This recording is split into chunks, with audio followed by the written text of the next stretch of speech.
Pessoal, então chegamos a mais um sábado, dia do nosso resumão semanal, onde vamos fazer a síntese de todos os assuntos tratados aqui no canal Fora de Curva entre os dias 4 e 8 desse mês de março. E repetindo o nosso jargão, meu nome é Eduardo Starosta e este é o canal Fora de Curva. Na segunda-feira, além do quadro que vem por aí, onde tratamos sobre as perspectivas dos principais indicadores que vão ser divulgados da economia brasileira e mundial, nós abordamos especificamente alguns aspectos bem importantes das exportações brasileiras. Em edições anteriores do Fora de Curva, eu já havia colocado para os nossos espectadores aqui que as vendas brasileiras são muito concentradas em poucos produtos e isso é um fator de fragilidade do nosso comércio exterior. Agora abordei um outro foco que é exatamente a concentração ou desconcentração dos clientes dos países que compram no Brasil. O que nós observamos? A China cada vez mais presente, mais forte, superando a casa dos 30% das exportações brasileiras. Estados Unidos, em segundo lugar, mas uma posição muito mais modesta, entre 10% e 11%. E assim fizemos uma análise desses dados, identificando também tal situação como extremamente frágil, especialmente num contexto global onde o mundo está se polarizando novamente e os principais mercados brasileiros estão concentrados, a meu ver, do lado errado dos conflitos atuais. Nosso país está estreitando mais relações com China, com Rússia, com Irã e outros países autoritários, enquanto as democracias e economias mais liberais estão ficando em segundo plano, me referindo também, como já falei, Estados Unidos, além disso, União Europeia, Japão e outros países como Coreia do Sul, Austrália, enfim, Canadá, vários outros. Na terça-feira a gente tratou de assuntos bastante indignantes ou indignados no vídeo em duas frentes. A primeira foi com relação à proposta ou à insistência do governo federal em regulamentar aplicativos, transformando profissionais liberais em CLTs ou próximo disso, sem a concordância desse povo todo que quer continuar no livre mercado. E pior o seguinte, o fundo disso aí é basicamente interesses não muito republicanos. É simplesmente aumentar as contribuições do INSS, além de dar mais uma frente para uma tetinha para imposto sindical. O negócio é o seguinte, gente. Se essa legislação passar, se o Congresso aprovar esse absurdo que o governo federal está querendo, o preço final para o usuário de Uber, 99 táxis e outros aplicativos deve subir pelo menos em torno de 35%, se essas empresas não se virem extremamente comprometidas com o incomprometível, de acordo com a modernidade, de acordo com a contemporaneidade, e resolverem dar no pé, se mandarem do Brasil, que eu acho um cenário bem provável. E o segundo assunto a causar tanta indignação foi também um projeto de lei, um projeto que vai passar pelo Congresso ainda, de aumento da quantidade de etanol na gasolina e biodiesel no diesel. Se por um lado colocar mais etanol na gasosa aumenta o custo para o usuário, nós fizemos uma estimativa de mais de R$ 200 por ano de acréscimo no custo de transporte dos motoristas, das pessoas que usam veículos.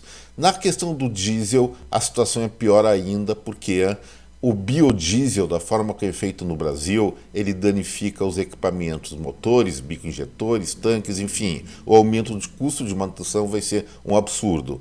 Então, espero que o Congresso, sim, barre essas propostas provenientes do Poder Executivo do Governo Federal. E na quarta-feira continuamos o debate desse projeto de lei que envolve batizar com mais etanol a gasolina brasileira. Em princípio, esse combustível mais misturado, assim, teria uma menor autonomia, aumentando o custo das pessoas que usam ele, mas por outro lado, segundo algumas boas e más línguas do Brasil, isso seria plenamente compensado por um benefício ambiental. Será que tem benefício ambiental mesmo? Aí o cabeça de planilha aqui resolveu fazer um cálculo medindo o quanto o etanol gera de CO2 e quanto a gasolina gera. Sim, 1 litro de gasolina gera mais poluentes do que o etanol. Só que o número de quilômetros que nós podemos conduzir nosso carro com a gasolina e com etanol, comparando um ao outro, faz com que a gasolina seja ambientalmente mais correta, seja mais ecológica que o álcool produzido aqui no Brasil para veículos. Então essa história de ambientalmente correto é uma mentira. é uma falácia. Outra coisa muito mais grave que eu não vou formalizar agora. Por falar em coisa grave, pelo menos uma boa notícia na quarta-feira, que foi uma surpreendente e elevadíssima alta da produção industrial brasileira no mês de janeiro. Eu pessoalmente fiquei muito surpreendido porque, especialmente a indústria de transformação, ela estava num quadro recessivo que vinha durando muito tempo. Em janeiro ela experimentou uma forte recuperação, muito da inesperada. Praticamente todos os gêneros fabris apresentaram crescimento, alguns não, mas a maioria deles realmente teve um desempenho bastante vigoroso, que parece ser uma recuperação geral da produção industrial brasileira logo em janeiro. Gente, estatisticamente, isso não é normal acontecer. Espero que esse resultado tenha continuidade e seja convergente com outros indicadores da indústria, senão eu vou começar a suspeitar que há um problema metodológico no IBGE, pelo menos nesse cálculo. Uma vez que não se sai de uma depressão, de uma recessão, para uma situação de crescimento generalizado de uma hora para outra. Isso demora algum tempo e não foi o que aconteceu. Na quinta-feira abordamos dois assuntos no nosso vídeo. A primeira disse respeito à matéria que está sendo discutida prioritariamente no Senado e no Supremo Tribunal Federal. O que se trata? A liberação ou criminalização da maconha. O Supremo está numa votação de 5-3 para liberar os consumidores a possuírem pequenas quantidades e até algumas arvorezinhas fêmeas da planta fornecedora da cannabis ativa. Por outro lado, o Senado está acelerando um projeto de lei que criminaliza a posse de entorpecentes, incluindo a maconha. Aí eu não quis discutir a questão se é certo ou errado a maconha, se ela faz bem, faz mal, isso não é minha seara. O que eu fiz questão de chamar atenção é que o Poder Judiciário e o Poder Legislativo estão discutindo a mesma coisa com tendências antagônicas. Quem é que vai ganhar essa queda de braço? Olha, eu não sei dizer. Eu só digo o seguinte: isso mostra que há conflito, sim, entre os três poderes aqui no Brasil. Esse é um exemplo de treta entre judiciário e legislativo, onde a atribuição legislativa é do Congresso Nacional e o Supremo Tribunal Federal, ou seja, o topo do Poder Judiciário, está exercendo funções que não são as suas. Isso já está provocando muita confusão aqui no Brasil, não só nessa área da maconha, mas em vários aspectos da vida política e da vida social do nosso país. E aí eu não tenho como discordar daquelas pessoas que afirmam que o nosso país, o Brasil, vive atualmente uma ditadura, um regime de exceção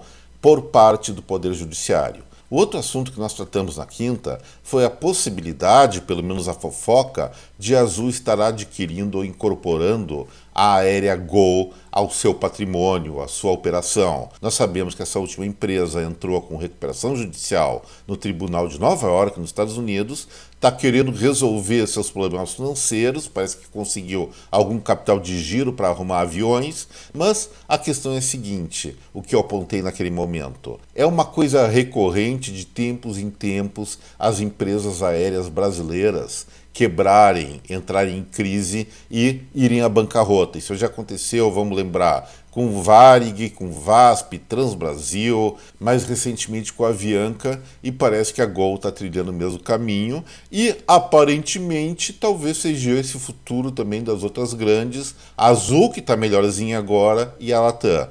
O que está acontecendo? Alguma coisa existe que não permite que as aéreas brasileiras tenham uma vida perene. Além do mais, essas empresas quebram cobrando passagens cujo preço é um verdadeiro absurdo. O que eu concluí nesse sentido? Em primeiro lugar, que existem distorções internas aqui no Brasil, especialmente no sistema tributário, que não permitem que essas aéreas tenham um desenvolvimento, uma vida muito longa. Em segundo lugar, esse setor no Brasil sempre foi oligopolizado, agora parece que pode virar um duopólio se a Azul realmente incorporar a Gol. E sempre nessas situações, há combinações de bastidores, ou normalmente ocorre, para deixar essas empresas aparentemente numa situação financeira confortável, impedindo a entrada de novos entrantes. E quem é prejudicado com isso é o consumidor brasileiro e é a cadeia produtiva do turismo do nosso país. Minha proposta nesse sentido, primeiro, ver como desonerar as aéreas do Brasil e, em segundo lugar, permitir com que empresas internacionais com bom grau, um razoável grau de consolidação de mercado, pelo menos, passem a operar rotas internas aqui no nosso país para gerar mais competitividade, beneficiando toda a nossa economia e forçando as empresas nacionais do ramo, assim, serem mais eficientes, mais competitivas e atender melhor os clientes. E agora, chegando na sexta-feira e preparando o encerramento do Fora de Curva de hoje, do resumão semanal, eu vou lembrar a todos não esquecer do like, do compartilhamento e da inscrição no canal para quem não é inscrito. Bom, ontem nós tratamos de um assunto fundamental aqui para o nosso país. A Petrobras. O petróleo é nosso? Será que é nosso?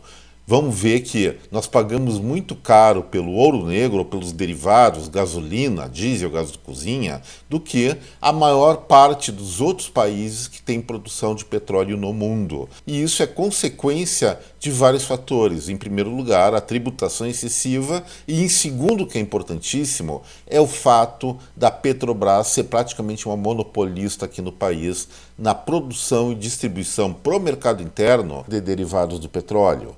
E aí, ontem saiu uma notícia que foi muito badalada pelos meios de comunicação de que o lucro dessa estatal caiu, se não me engano, um pouco mais de 30%, ao mesmo tempo que a direção da empresa anunciou uma brutal queda, uma perspectiva de brutal queda de distribuição de dividendos, que é a remuneração dos acionistas. Aí eu comecei a questionar as coisas. Poxa, a Petrobras é uma estatal? É. É uma empresa de capital aberto? É. As duas são compatíveis uma com a outra? Não, não são. Uma estatal serve para servir a população.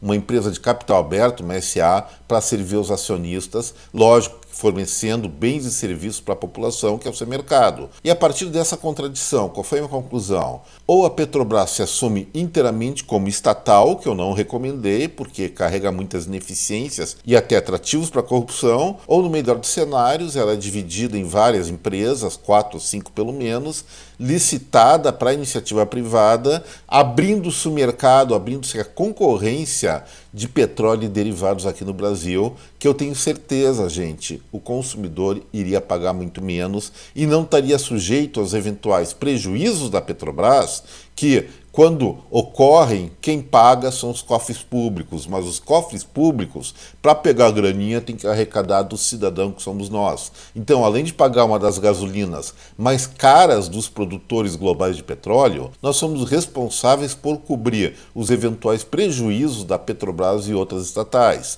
E tudo bem, a Petrobras deu lucro nos últimos anos, mas normalmente não era assim. Ela era uma empresa deficitária, assim como a maior parte das estatais brasileiras que, por sinal, no ano passado fecharam no negativo, em prejuízo o conjunto delas todas, em mais de 5 bilhões de reais, e grande parte desse prejuízo vai sair dos nossos bolsos. Então, o melhor caminho para o Brasil, para a população brasileira, é sim a privatização e a abertura de mercado de petróleo e derivados do Brasil.